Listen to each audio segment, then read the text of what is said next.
That's the analysis you come to Fringe Element for.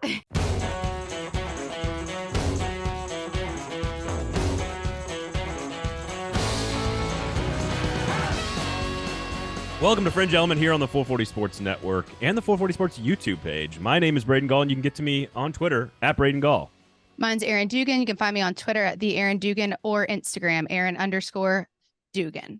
Talking season, baby. It is officially here, and boy, do I love it. All right, couple cool guests on the show for you guys today, and then we'll get to talking season because coaches are saying many things down in Destin, Erin. Rate, review, subscribe to the show. Make sure you check out the YouTube page as well. Cole Cubelic going to join us in brilliant Cole Cubelic fashion. Will give us a complete State of the Union with the Auburn Tigers and Hugh Freeze in his first year as they enter talking season. Always love talking to Cole, Erin. He is fantastic. So we'll give you our quick thoughts on Auburn, and then you'll hear a longer conversation about the actual depth chart, the situation, the offense, Hugh Freeze, et cetera, a little bit later on in the show today. Perfect. Yeah, there you go. I already knew. Right. Are you saying that I delivered the intro and the setup perfectly, or perfect that Cole Cubelic is on the show? I think both. I do love Cole. Oh, thank you. Also on the show, I had a chance. So On3, the new recruiting service, not really that new, I guess, anymore. Built, of course, by Shannon Terry, the same people that launched 24/7 and Rivals. I actually used to work for Shannon at Rivals. I had a chance to run down. They had an event in Nashville where they had like 20 of the top 30 players in the country come in for sort of an NIL Elite Series symposium. I had a chance to talk with Shannon Terry. If you want to hear that interview, it's going to be on our other college football podcast, The Cover 2 with Stephen Lassen, which is our national podcast. But I also talked to Grant Ferking, who has been on the show, was actually on the show, I think, right after NIL was legalized in the state of Tennessee. He, of course, owned at the time his own like multi-million-dollar business as like a teenager. And was doing it in college. Yes. And had to justify it to everybody. As a walk-on athlete at the University of Tennessee. So even and he'll explain this in the interview, if you are listening on the podcast app, you will, or on the podcast, you will get that interview a little bit later on in the show. If you're watching on YouTube, we love you, but you got to go to the podcast feed to get the Grant Ferking interview because he's just incredibly thoughtful. A very unique perspective on what the athletes are going through, the questions the athletes have, how they operate in NIL, sort of his story about how it affected his life and we'll debunk some myths, by the way, about the locker room dynamics, which I think is one of the biggest misnomers that these coaches and fans are telling us, Erin, that, it's going to destroy the locker room because one guy's making more money than the other guy. No, it's not. That's the analysis you come to Fringe Element for. Yeah, you're welcome. Grant's going to explain it. I don't have to, but no, it's not. They don't call her the greatest color analyst in the business for nothing. No one's ever called me that. It's a movie quote, Erin, from before your time. Yeah. So anyway, no, the story I always tell is Nick Bosa, who was like a top 2 pick, a top 3 pick, defensive end for Ohio State, got injured in like the TCU game a couple of years ago in like week number 2. And could have come back for like some playoff games, chose not to, chose to sit out and get ready for the draft. And every single one of his teammates was quoted the entire season as saying, no, it's okay.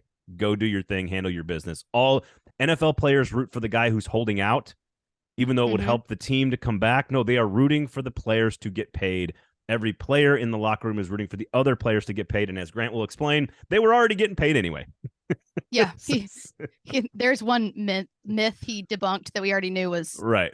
Whatever, you get it. He's awesome. He's the perfect guy to talk about this issue, and certainly it's going to be a major topic as we discuss a lot of the NIL and 8-game scheduling and all the Destin nonsense. So you got an Auburn State of the Union coming up on the YouTube show, and of course you'll get an extra little tidbit if you're on the podcast feed. Grant Ferking joining us a little bit later on in the show. Okay, this whole Destin thing. I love this event, but the scheduling issue, we're going to talk about that. I know Nick Saban's where you want to start, Erin, so we'll start there. Okay. I thought because he's changed his mind on the scheduling. He's gone from 9 games to 8 games. Now he's back to 8 games, but he's sort of like also saying like, no, I want to play all SEC teams, no group of 5, no FCS. I can't really figure that part out. I think he's always kind of threatening us. But the thing that really, and this is what you pointed out to me, he basically said in the same quote, like, college football is not a business. It generates revenue, but it's not a business. And then when asked about the players, he says they should unionize and be employees. How could you unionize and be employees and not be a business? I'm not sure I follow. No, I feel that. I think that he's saying two different things. I know what he's saying about, from the university's perspective, everything that comes into the university is being reinvested in the university. Now, that does have an effect on people's salaries. So as individuals like Nick Saban and all these big time coaches, Kirby Smart might be walking away with more money. So for them, maybe it's a business. As a school makes money, they make more money.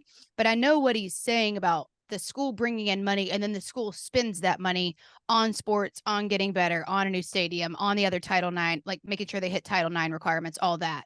But you completely ignored the business of the athletes as NIL, and you've ignored TV, because there's a million businesses associated with sports that are a business and not just revenue generating to reinvest it. Well, but no, I follow you. I think that you're right to point out the subtle differences in the different categories. But some people don't know this. Most athletic departments are separate entities, business separate entities than the university. They are an actual separate entity. All those things you just said are all the exact same things businesses do. They reinvest in themselves. Silicon Valley has been doing this for years. They have to spend money on the facilities to attract talent. Like this is for Nick Saban to not call, like, I think it's complete bullshit. Like I know what he's trying to say. Yeah, and I know what he's trying to say too, but I think it's falling on deaf ears. And I see your angle of like, hey, there is a subtle difference here between this part of the business and that part of the business, but it is. And he's not wrong factually that almost every penny that an athletic department generates goes back into the athletic department. But that is a business decision. Well, yeah. And there's also a bunch of people getting paid more in the meantime. So you're making more money. Yeah. It's I don't both. So we talked about this last couple of weeks with like Saban, and I don't think it's the end of the dynasty. I don't think that. I do think we are entering a interesting period of time for Nick Saban's career, because it is clearly going to end at some point, whether that's 2 years from now or 6 years from now. And now he's got a whole lot more crap to deal with. He's got Georgia. He's losing games more often. His roster has more questions this year than ever before. He is not really sure what he thinks about the schedule. Generally, he used to be very confident in these things and saying, I'm going to, I'm threatening you with this. His phone even went off in the press conference, which he yells at us for in the media for ever disrupting his press conferences. And then he disrupted his own press conference. He's losing his touch, Nick Saban. He's out of it. He must have messed something up when he was cleaning the boat for Terry. Did you hear him talk about that? I did not, but either that or he left, he left his phone in Italy, maybe. Someone said, what do you think about, what's your agenda for this meeting? And Saban was like, it's not my meeting. It's not my agenda. He's like, sometimes I have meetings with my own agendas inside my facility, but I can tell you it's not here and it's not at home, because all I've been doing all weekend is trying to clean the boat and fix things at the lake for Miss Terry. And maybe she was calling to tell him, you're right. He was being a little hypocritical because his phone went off and continued to go off. At first, I only heard it and I wasn't watching. Funny. And I was like, uh-oh, someone's about to get shit on, but then it was him.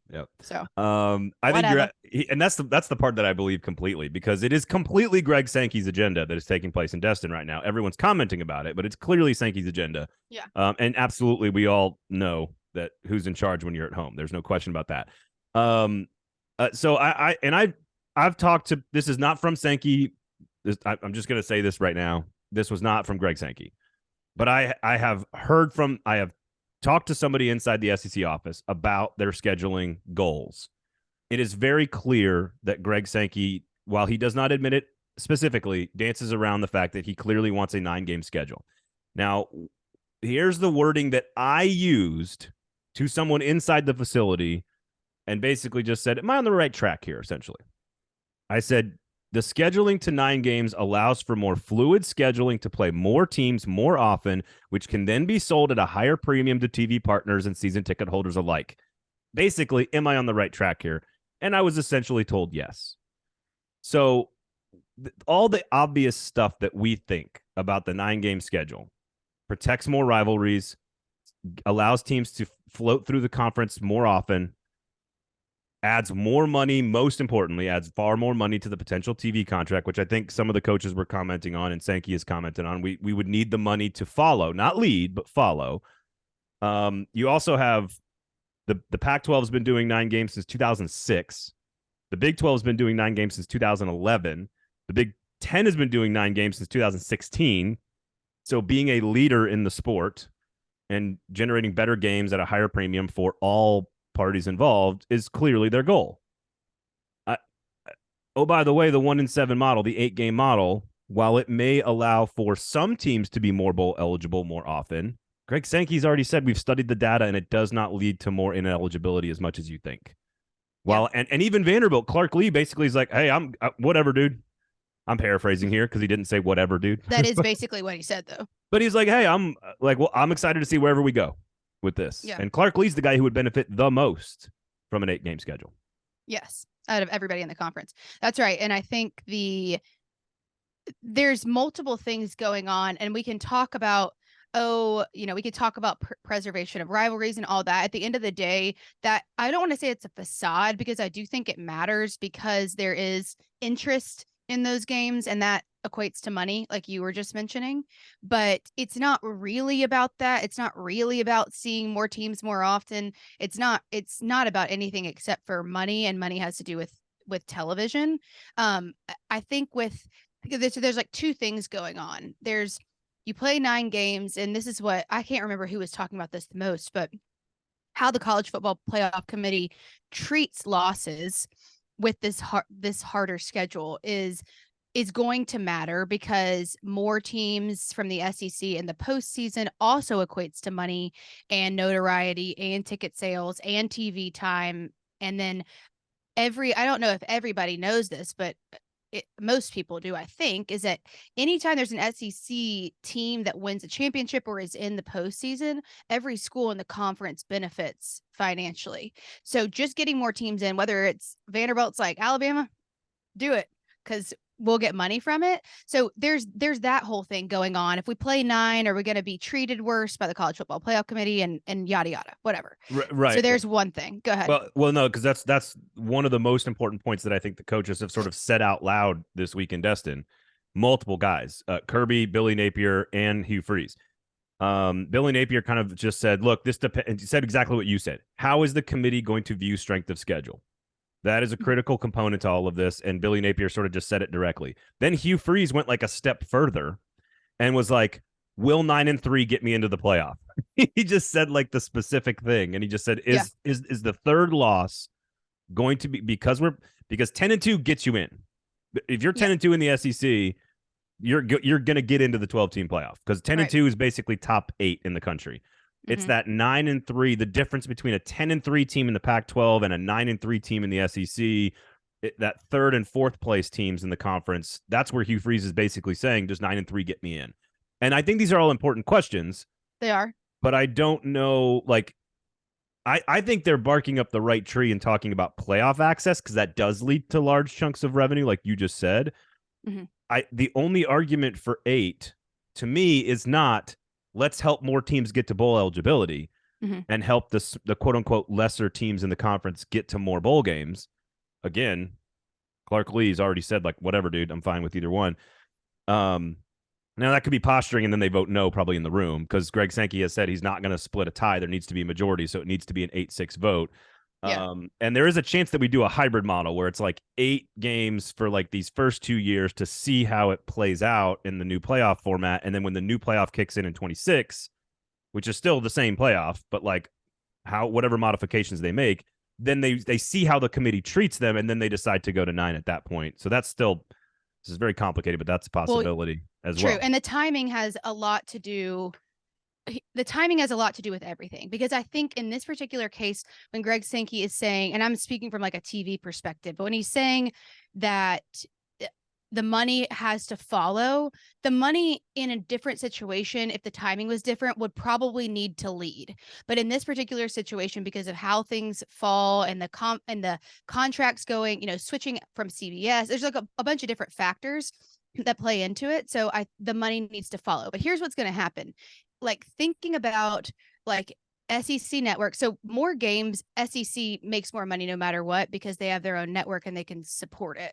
So that's part of it. But then also with you get to 9 games, the money will follow and has to, because here's why. There's not enough spots. So all of a sudden, oh, well, we can't get everybody in at prime time, or we can't fit this game on this day. Guess what happens? All of a sudden you're playing not just the very first game of the season on a Thursday. You're seeing more games on Thursdays. You're potentially seeing games on Sundays, more spread out, more viewership because there's not competition. I don't know about And Sundays. Well, I mean, but certain parts of the season, like the very, they're not very gonna. beginning, Only the first week are they gonna ever play a game on a Sunday. I'm just saying there's not enough space to do all of those games justice if you have 9 SEC games per year, like in conference games. You're going to see, this is my prediction. You're going to see it spread out on TV, and the more it spreads out on TV, the more potential for revenue. No, I think it'll be spread out exactly where it already is, which is Eastern, stupid Eastern time, noon, 3:30, like 7:30. I think they'll be able to justify whether they really need to or not, because the schools aren't going to love that probably. But if they get TV time, maybe they would. But I'm calling it that they're going to try to figure out a way to justify playing games on different days. I'm not saying I'm right. I'm just all right. guessing. I'll take a bet on that because I don't think that's possible at all. I'll take a bet on that. I do think that they are, because it's all going to be owned by ESPN. Like ESPN will own all of it. And that's right. But why would they not want that? No, that's what I'm saying. But they already have every slot on Saturday filled. They've got like 4 slots basically, and so you're gonna fill up both slots probably with 2 games. One slot will have the one game, the 3:30 or the 2:30 God's time game. They don't want those competing. Well, but they don't have, like, I'm telling you, the SEC is not going to play games on Thursday and Sunday. It's not going to happen. I'm telling you right now. Okay. Now it'll happen week 1 maybe for sure. I'm telling week 1 and I'll Thanksgiving. Take the bet.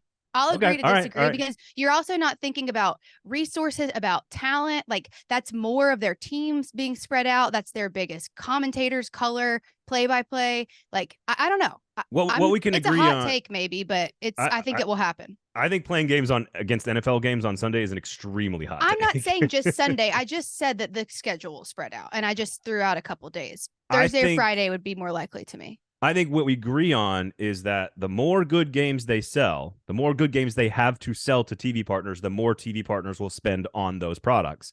Yes. And the more good products you have for ticket buyers, season ticket holders, and ticket sales, the more season tickets you sell at a higher price point, and therefore you make more money both times. And you preserve the rivalries. To me, it is very clear and obvious what the SEC wants. Their agenda, as we got started with this conversation, is to get to 9 games.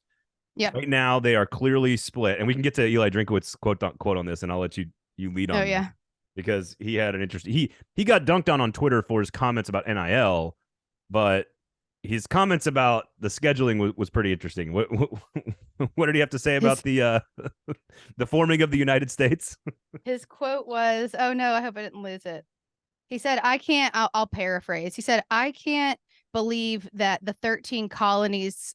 God, I'm going to mess this up. No, you're close enough. You're fine. I can't believe that the 13 colonies were actually able to form a union when we can't decide if we should have 8 or 9 games in this conference. That's so good. It's so good. And it fits perfectly because it's like, well, there's 13 other schools in the SEC. I'm going to say it better because I found it, because his is funny. All right, go ahead. I'm a history teacher by trade, Drinkwitz said Tuesday. And every time I come to one of these meetings, it's such a slight. Every time I come to one of these meetings, I'm blown away that the 13 colonies actually formed a union.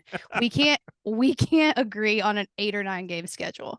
It's the blown away. His verbiage is just too good. It's good. Now, he caught a lot of flack for what I think was taken a little bit out of context, was that like, oh, these players are all making more money than my brother-in-law now, who's a pediatrician or something like that, who saves lives.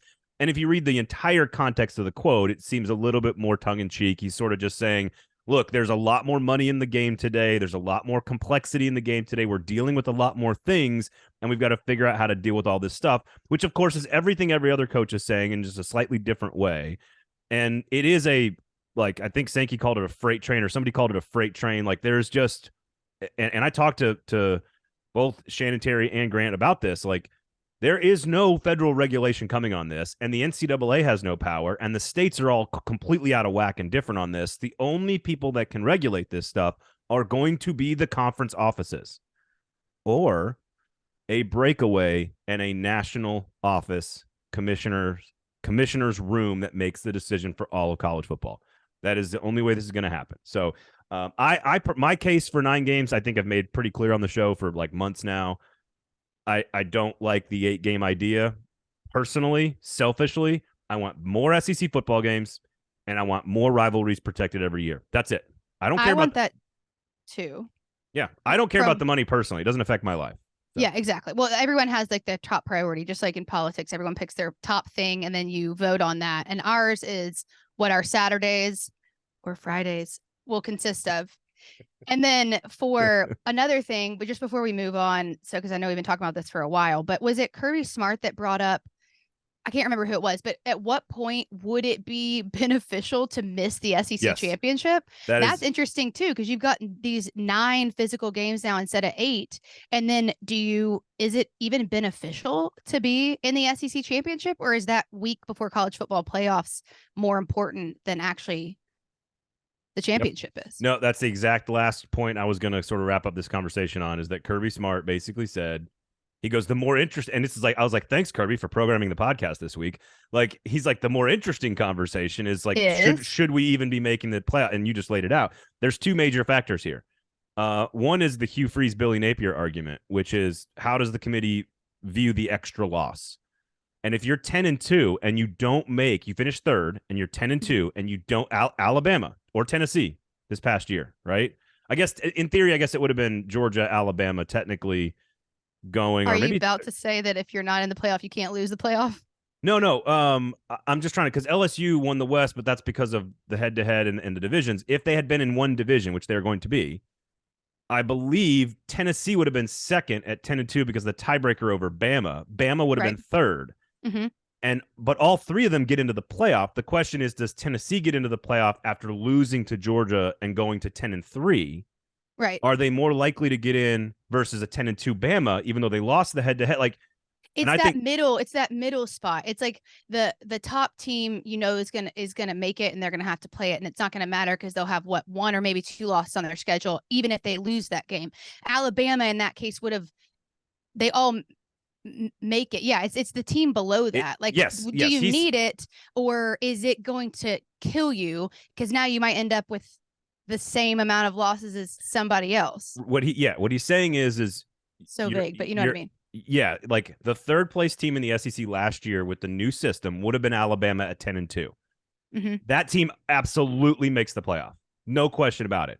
If they go to Atlanta and lose to Georgia bad the way LSU did, and they're 10-3, do they still get into the playoff? And I think that's what he's saying.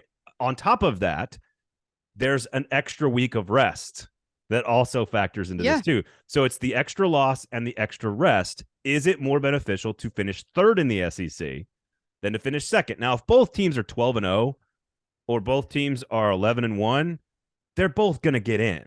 It still could matter for the rest, though. It's no question, but you can't avoid it. It's about losing the championship game to get to 3 losses. And Hugh Freeze said it. He's like, is the 9-3 team going to get in? Which still applies to the 10-3 team. Uh-huh. Are they going to get in? And the committee has said a lot of things, Erin. Sorry, I don't mean to cut you off. No, you're fine. The committee has said a lot of things over the years and then kind of done something a little different. I think they're valuing strength of schedule moving forward. I think they have to, but there's no real evidence of exactly what they're going to do because we've never done it before. Mm-hmm. So I think that's why there's a chance. We're not going to get any results this week at all on the scheduling model. Greg Sankey said it. Greg Sankey's like, dude, we got to land the plane. I'm so tired of circling the airport. I know. I think there's a chance that they cannot come to an agreement this week. Here's my prediction. They cannot come to an agreement this week. They eventually come to an agreement to table the 9-game schedule until after 2 years of the playoff with Texas and Oklahoma next 2 years or next year. I don't think it'll take 2 years, but yeah. Well, but there's 2 years until the new playoff contract kicks in. And yeah, but that doesn't mean there's not a renegotiation at some point. Well, no, you're talking about playoffs. I'm talking about TV. There is. It all is going to change in 2026. These 2 years are temporary. The playoff structure is temporary. Texas and Oklahoma coming in is sort of like a 2-year entry period. 2026 is when the new actual television contract for the playoff will start. So we have this 2-year trial period of 12 teams where we're going to see how the committee values things and see what they like and see what they don't like. So what I could see happening is the SEC going, all right, since we've got this 2-year sort of test out the new playoff structure, let's see how 8 games works, knowing that we can go to 9 in 2026. I think that's a very real possibility. I don't like that. Selfishly, I want more good SEC football, full stop. If the numbers are right in a year and they want to renegotiate everything and they can lead with money instead of the money needs to follow, nothing's off the table. We've seen things, crazier things happen. The only other, what else did you make me think of? There's one more thing I wanted to talk about. Oh, I lost it. I do inspire a lot of thought. That's true. You do. It's true. You really do. It's because I say a lot of words. Eventually something's going to hit. Yeah, I mean, yeah, your word count is high. I'm a 5,000 word count kind of guy. Tampering. The other one is like this NIL tampering stuff. And again, I'll let Grant Firkin kind of handle this so that you just kind of understand the dynamics within a locker room from the athlete's perspective. I think that's more important than listening to these $8 million coaches blow V8 at a beach. You know, like I don't think it's as important. I think it's more important to hear from the athlete. So I'll let Grant Firkin do that. Again, if you're listening on the podcast feed, you'll get the Grant Firkin interview later on afterward. All right. Cole Cubelic is our guest today on the show. He'll be on the YouTube version. You can see him there. Our conversation, a ton about Auburn. Incredibly smart, incredibly in-depth. Talks about the portal, talks about Hugh Freeze, talks about alignment at Auburn, talks about the depth chart. Before we get to him, I just wanted to get your thoughts, Erin, going into, I know you and I have had very strong thoughts about Hugh Freeze, the man. But Hugh Freeze, the coach, and Auburn, the football team. Where are we at? Again, Athlon Sports, we have them 39th in the nation, 7th place in the West. I think that's a little low. By the way, if you're, hang on a second, Erin. If you're watching on YouTube, there we go. There's one right there. What? Doesn't have Auburn on it, by the way. Yeah. Nice. But picked 7th in the West, 39th in the nation, so still above 500. What are your general vibes and feels for Auburn right now? Well, I mean, I know what Hugh Freeze is capable of, good and bad. But with Auburn, I still have question marks. I just need to see it happen. I mean, what has caught my attention is just how many new players they have added in the offseason. There's 40 of them, 20 transfers and 19 recruits. So he can get people there. Now making it all work as a system, it does take time, but I think if anybody is equipped as a coach to do it, he's pulled off miraculous things before with programs that we wouldn't have expected him to be able to do it at. So I think Auburn, with the resources it has, it's not going to take long. Now, can they do what LSU did in a year?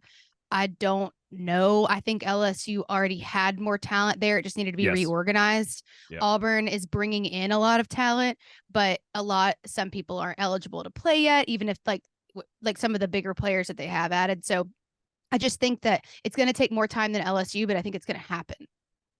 I think it's very similar. I think you're right to say it's similar to what LSU did last year. It's similar to what Lane Kiffin did when he got to Ole Miss. It is this sort of wholesale 1-year attempt to like fill all the gaps. Yeah. And Cole is going to break down all those names, all those pieces, all those places. They've upgraded talent, the Peyton Thorne situation at quarterback, Hugh Freeze, the alignment from the boosters. Why has Auburn always been like this? Actually, Auburn, Cole had a chance to explain like why Auburn sort of always acts like Auburn. And he had a really, really interesting answer. So always love talking to Cole. After that interview, you hear from, if you're on the pod feed, you'll hear from Grant Firkin about NIL and what exactly how it affects athletes inside the locker room and everything. So stay tuned for that as well. That being said, Erin, after all that talking season, I can't wait to see what happens with the SEC meetings. But let's move on to our Auburn State of the Union. Here was our conversation with ESPN, SEC Network, The Cube Show, all these great things. You can hear his voice everywhere. Here was our conversation with the great Cole Cubelic. Cole, good to see you, man. A man who wears many hats. Thank you for giving us some time on the show today. We do appreciate it. How are you? Absolutely. Doing great. Appreciate you having me. So I want to start just right away, like from a player's perspective of why is it that Hugh Freeze is capable of such like instant success almost every step of his career. We all know all the other stories, but like right away, his teams are very, very good. What is it that allows a coach to do that? And what is it about him that allows him to do that? I think some of it's relatability. You know, he's been a lot of different places. He's been a high school coach. He coached at Lambeth University, obviously Liberty, Ole Miss. So he hasn't Arkansas State. He hasn't always just been at the top of the totem pole. So I think he understands different ways to speak to kids. And I think he knows how to accumulate talent. However he goes about doing it, wherever he is, he knows how to get guys in that can play. And he's got a good system that's proven that works. And I think they can put guys in position to make plays. So, you know, you mentioned some like being able to win right away. I think if you're looking at Auburn right now, he hasn't necessarily won games, but what they've done through the portal has been remarkable.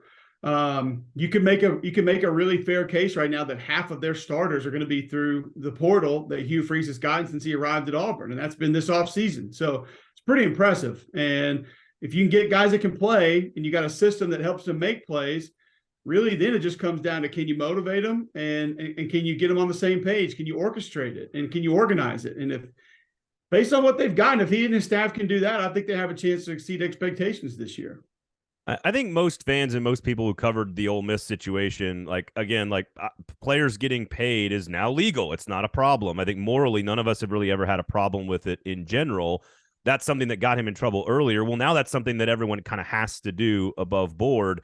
How have you seen him evolved? I mean, you've covered him. How has that acquisition process you're talking about, how has that evolved? Because now the things that he was doing, quote unquote, off the books at Ole Miss are now totally allowed by every one of these schools, especially in the SEC. Yeah, and I don't have details of what happened before, but I do know now that, you know, the guys that are behind On to Victory, Auburn's collective, are just, you know, they're brilliant human beings and probably should be doing something a lot more important than running a college football or college athletics collective. And I think too, like when Hugh got hired, I had my concerns. You know, most of them were sort of about him personally, mentally and emotionally, really more than anything else. Not so much the discrepancies. I'm right. Totally worried about that. I mean, I'd be the last one to judge somebody for things like that. I've had my issues in the past and been able to overcome those. So I definitely believe in second, third chances. But you know, just how would he handle some of the criticism? How would he handle, you know, teams, programs, other fan bases that were against him? And you know, one thing he's been able to do when he got hired, I said, I think Auburn football, that building, is probably more aligned, and this is a word that Brian Kelly sort of made famous a couple of years ago when he was hired, and now we use it all over the place, but it's a brilliant word. And I think if you look at the top of the totem pole at Auburn, you know, this was kind of their decision. This is what they wanted. John Cohen, you know, went along with it and went and got him, brought him in and made it happen. But I think from the athletic director's perspective, with the head coach, with the power brokers and the people inside that administration, I don't know if I could tell you, Braden, when the last time that there was this much alignment. I mean, obviously it wasn't under the last regime. Like, sure. No. You know, Chiswick and Gus, I think at times there were, and then there was this like titanic shift in some of the power brokers, and then that went back. So it was kind of a seesaw there. You may have to go back pre-Tuberville. I mean, I think Tuberville had it for a while.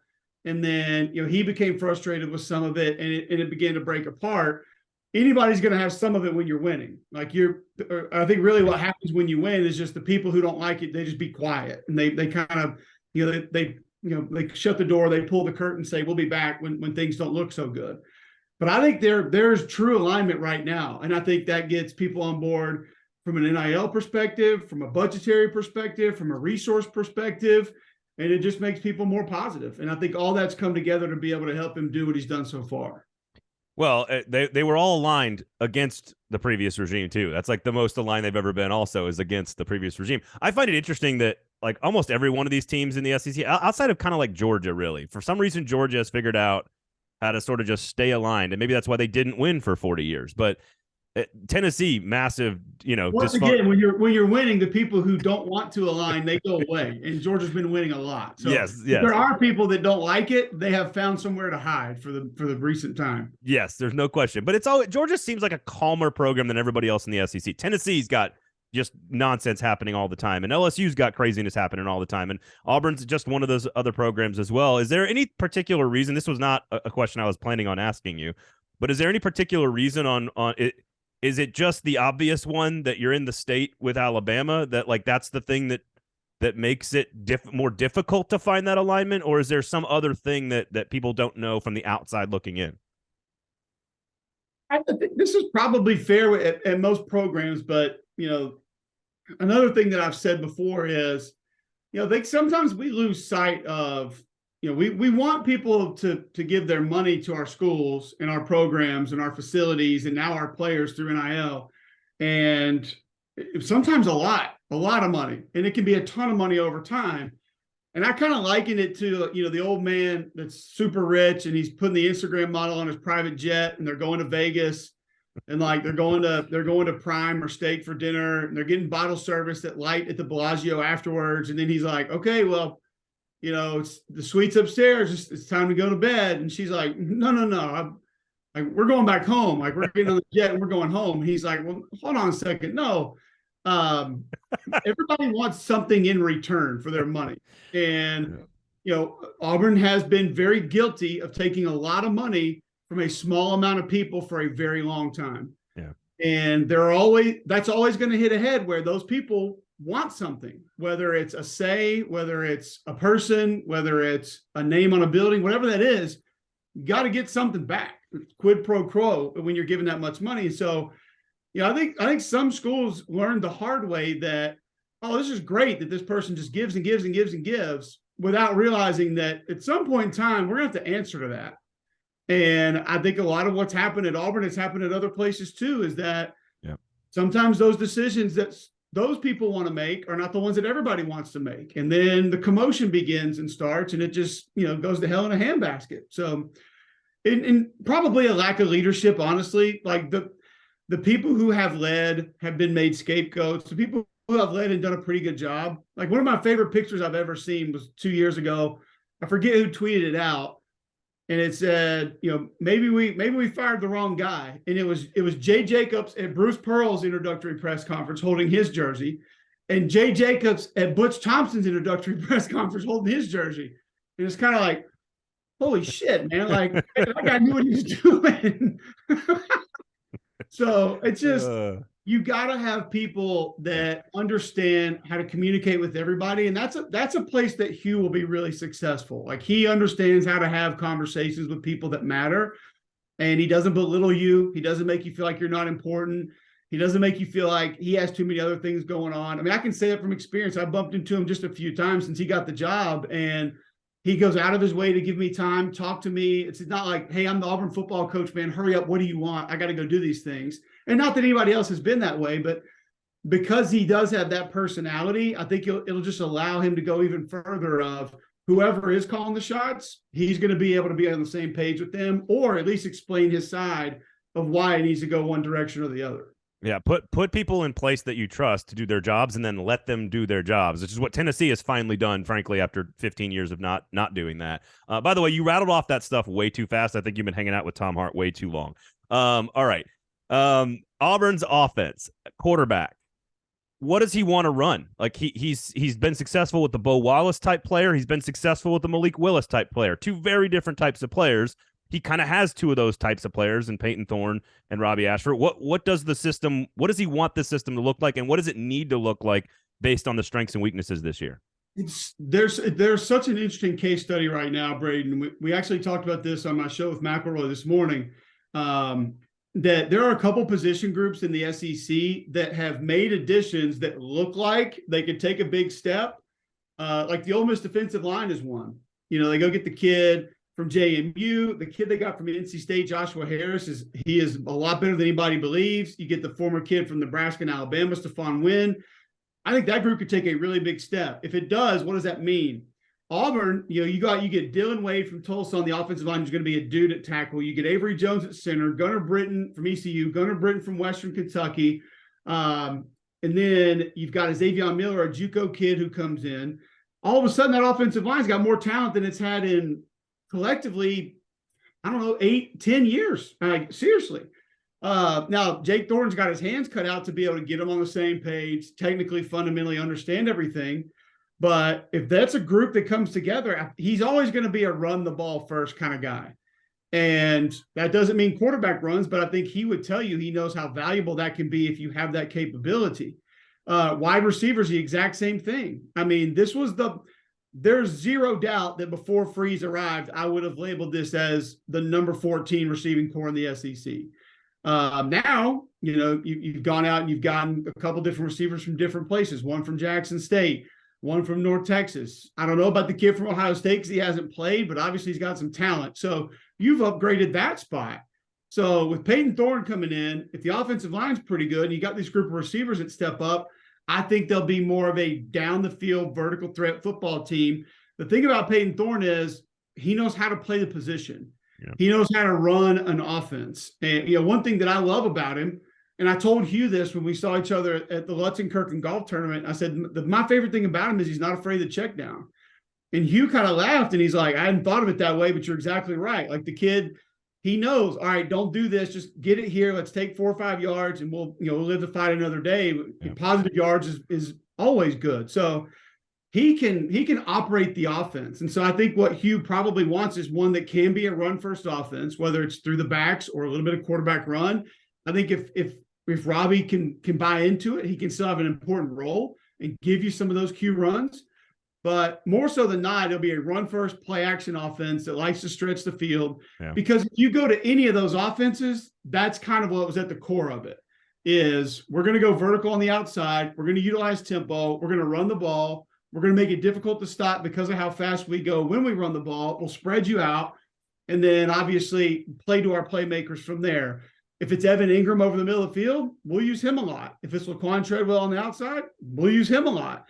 If it's a mobile quarterback, we'll let him run a lot. So I think that's sort of the core of what they want it to be. And then depending on who emerges, I mean, it might be Rivaldo Fairweather, the tight end from FIU, who's got a big catch radius. He's athletic.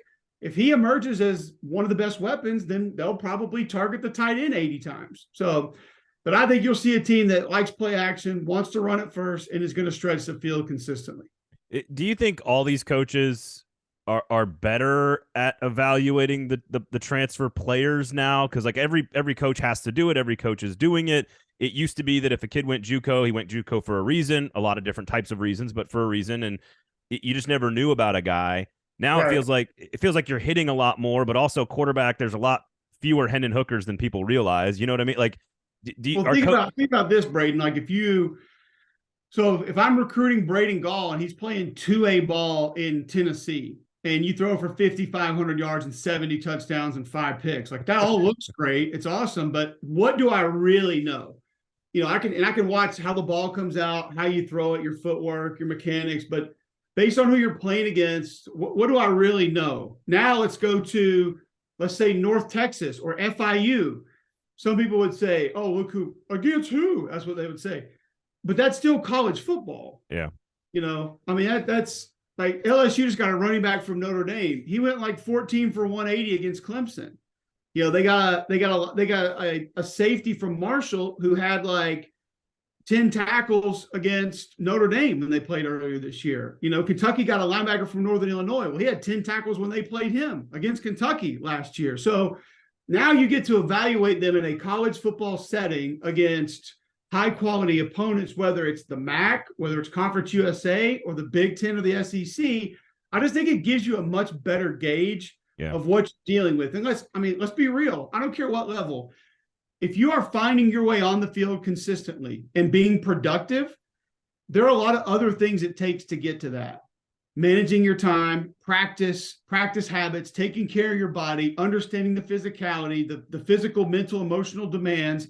So you can wipe a lot of that off, where a kid coming in from high school, maybe not. He sees Takeo Spikes or Jadeveon Clowney over there, like, is he pissing his pants? Or is he like, no, man, we got the right protection here, we're going to be good? You don't really know. Right. So I just think it gives you a much closer equivalent to what you're going to need from that player than what you're probably getting out of high school. Yeah, I think that's a perfect way to explain it. At the end of the Gus Malzahn era, the Kevin Steele kind of became the identity of the team. Like the defense became the identity of the team to some degree. I don't know if that was intentional or what, but it just sort of happened where that was where all the dudes were. That's where the stud status was. Those were the recruits. And it kind of became how they were winning games.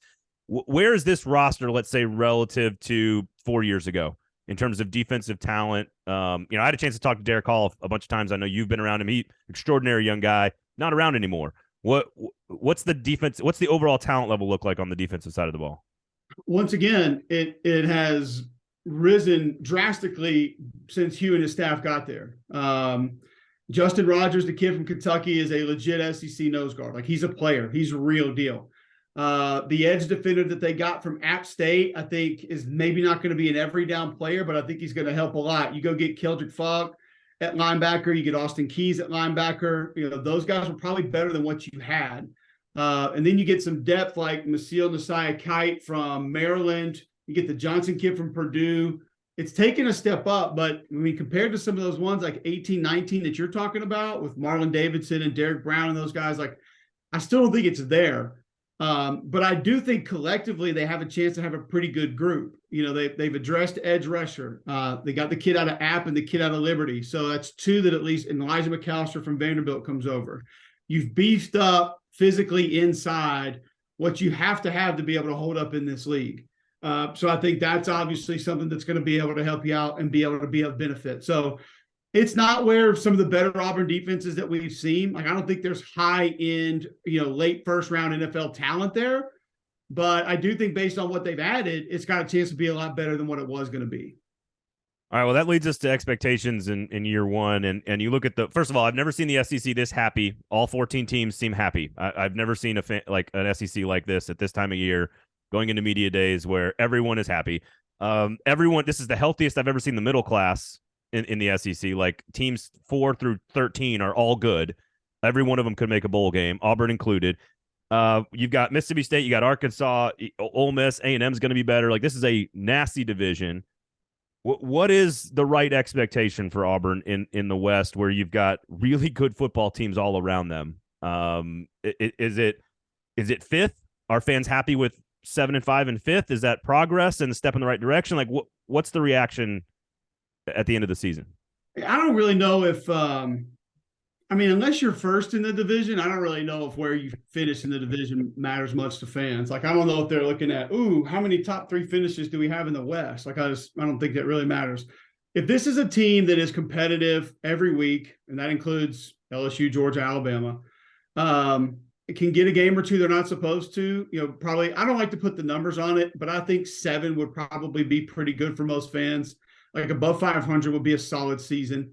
I think most, with what's been happening in the portal, are starting to begin to feel like 8, long shot at 9 is feasible and possible. But I just think it's the organization of it. It's the competitiveness of it. It's just not looking sloppy, not bad turnovers, body language. I honestly think most fans will pay attention to those kind of things. Because I can sit here and say, fans will be happy if they're competitive. Well, if they lose 9 games by a combined 9 points, fans still aren't going to be happy. Right. Nebraska is the only place on planet Earth where close losses the year before count as wins going into the next year. The only place where they actually count that as those. I don't know if Scott would agree with you on that one, but everybody in the media that talks about Nebraska does. Yeah, they lost true. by 3 or less, then they just give them a win for that the year before. But I think being competitive in the majority of the games on the schedule and not doing foolish things to cost yourself games, most Auburn fans are going to realize things are heading in the right direction and be satisfied. Yeah, I tend to agree. Like, you could finish 6th or 7th, whoever it is, in the West, and be like a top 40 team in America or a top 35 team in America. By the way, this year it's going to be Oklahoma. I'm telling you, SEC fans, 0-5 and 1-score losses last year for Oklahoma. That's all that's gonna be the talking point this summer. Cole, thank you so much, man. You do a ton of stuff. People can catch you all over the place, and I really appreciate your time and your insight. Thank you, man. I appreciate it. Keep up the good work. Anytime. Always enjoy catching up with you. All right, Erin. Grant Firking there if you're on the pod feed. Cole Cubelic, of course, as well. We do appreciate his time. Talking season's here, dude. Like, SEC Media Days is going to be in Nashville in like 6 weeks. Mm-hmm. And we're already off and running. It's going to be a lot of fun. I can't wait. And everybody's so happy in this conference. It's so weird. It's like it's like re-energizing, even though it's not games going on. It's still drama and excitement. So it kind of like gives you that boost you need to get through the next 2 months. It's magazine season. Look, It's magazine season. Give me one of those. I told you, come get it, man. You can come get it anytime you want. Magazine season is here. Athlonsports.com, of course, if you want the mag. Stephen Lassen works very hard on this. And which one did you get me? They all have different covers if you aren't familiar with Athlon Sports Magazine. So your favorite team may be on the cover. I'm not sure my favorite team still is on a cover. Okay. Braden Maybe not. saying no. Maybe not. vigorously shaking his head. Which one did you get me? There are a handful of SEC. I think there's like 3 different SEC covers. Okay. I got Is so it I like got I got by you regional? so I got you one with Notre Dame on it. Are they regional? They're Is they're it like there's Auburn, Alabama? well, no, there's like a Pac-12 one with like a couple different Pac-12 ones, couple different SEC ones, couple different Big 10 ones, couple Okay. different Big 12 ones, couple different ACC ones, and then I Okay. got you a Notre Dame one. So Thank you. Appreciate that. It's the closest thing. Since Clark Lee was talking all about Notre Dame this week down at Destin. Perfect way to wrap up the show. Special thanks to everybody who hung out with us this week on the show, Cole and Grant. You can follow Erin at the Erin Dugan on Twitter if you want. She's never really on there. Go to at Erin_Dugan on Instagram. You can get to me at Braden Gall at 440 Sports as well. Please rate, review, subscribe. Like us on the YouTube page. Like us on all the other platforms. We do appreciate your support. So thanks for hanging out. Thanks for listening. We'll talk to you guys next week. This has been Fringe Element right here on the 440 Sports Network. Peace.